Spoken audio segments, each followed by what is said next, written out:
Go and buy this figure of Miyamoto Musashi by Alter, you will not regret it.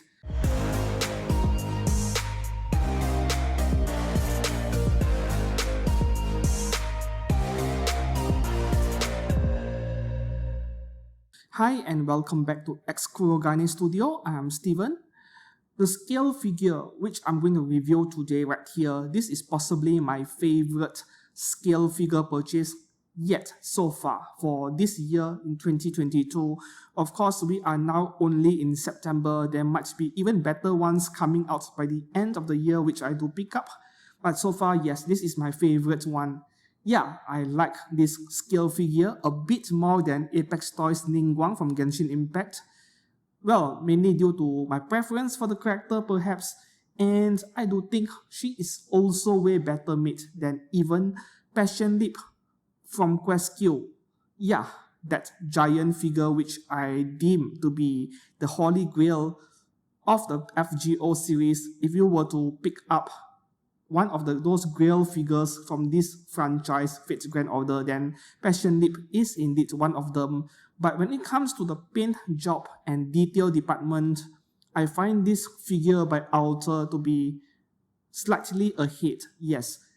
At the same time, yeah, this is an Alter figure, so I guess that is no surprise at all. So let's move on and check out her. This is Alter's 1/7 scale, Berserker class Miyamoto Musashi, second ascension version or second stage from Fate Grand Order.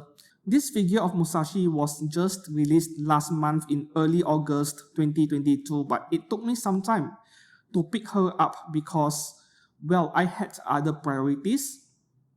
However, this is a must buy for Fate Grand Order fans, for the Fate series fans. 22,000 Japanese yen, that was the amount I paid for her before any shipping cost.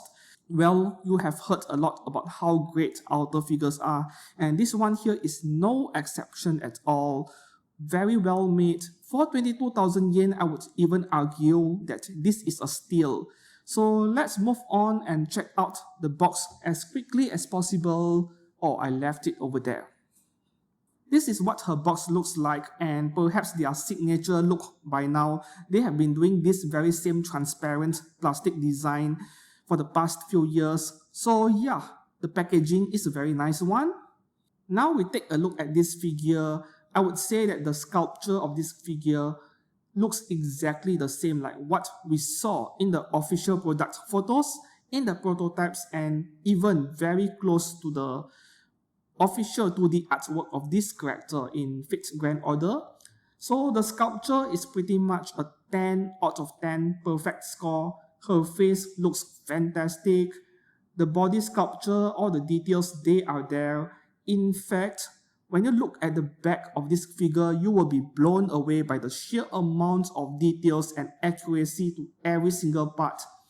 Most of the time, figure companies, including those that make expensive scale figures, they tend to try to go for perfection, the best possible quality for the front of the figure. And then they could end up being a bit careless on the back side of the figure because, well, we assume that people won't look at the back of the figure. What matters is the front, right? Which is actually true to some extent.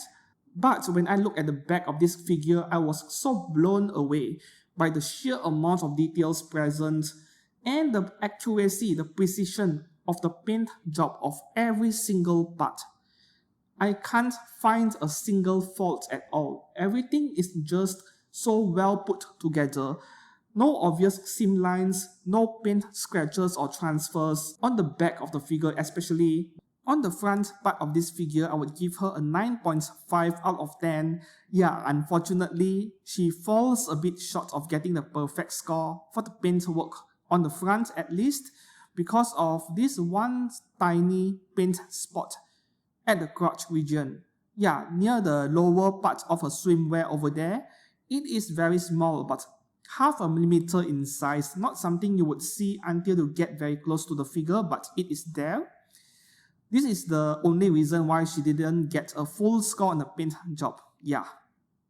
However, because this is a very superficial paint transfer, if you have the courage to do so, What I can recommend is to grab a bottle of Mr. Hobby's leveling thinner, not the normal thinner, leveling thinner, and use cotton bud to apply a bit of this thinner on the paint spot for 2 to 3 seconds, and then immediately you remove that thinner with the dry end, the other end of your cotton bud, and then you repeat the cycle a few times, and that paint spot will be gone without damaging the paintwork of the figure. Well, if you have the courage, of course, you can try doing that. I have done it to some of my figures. But if you were to ask me, will I try doing that to this figure of Musashi? This one is too precious, maybe I might not do it. And then the last part of this figure has to do with the support, of course.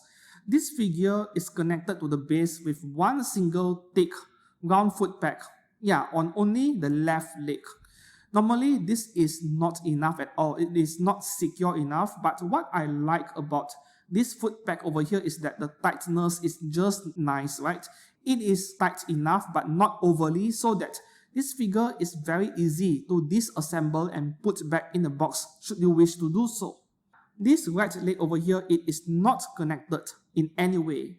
As you can see, this piece is a loose piece, it is not connected, but you need to put this on her right leg. Do not omit it, because as you can see, this figure is flexing quite a bit without this support piece on her right leg. So this is a very important support piece, and do always make sure it is right there under her right leg. If you were to ask me whether this way of supporting her right leg is acceptable, I would say I am still okay with this because it works as intended, but not ideal. Preferably, the part needs to be fixed to the base, but be made removable at the same time. But if author were to do so by inserting metal rods on both ends of this support part, then those metal rods will be very visible through this transparent part, and probably author is trying to preserve the aesthetic appearance of this figure. They don't want to ruin the look, so they did not insert any metal over here. This is my best guess, and I can understand their logic for doing so, even though it is not exactly ideal. In short, go and buy this figure of Miyamoto Musashi by author. You will not regret it. She is quite a sight to behold, no matter which angle you look at her from. Also, this is my third Miyamoto Musashi figure. I do own the one by Phat Company and also the one by Kotobukiya, right? I have all 3 Musashi figures from FGO so far. And this one is arguably the best of the 3. Yeah, in terms of the quality, the paintwork and the sculpture, everything. This one is just slightly ahead of the other 2. I have not reviewed the Phat Company version, but hopefully someday I will take a look back at that figure because I bought it way before this channel even existed. So there you have it, 1/7 scale of Miyamoto Musashi Berserker class, 2nd Ascension by author from 5th Grand Order. This is a great purchase for 22,000 Japanese yen. And I hope that you enjoyed this review of this figure. If you do have any questions, please drop it down in the comments below. I shall see you guys again very soon. Goodbye.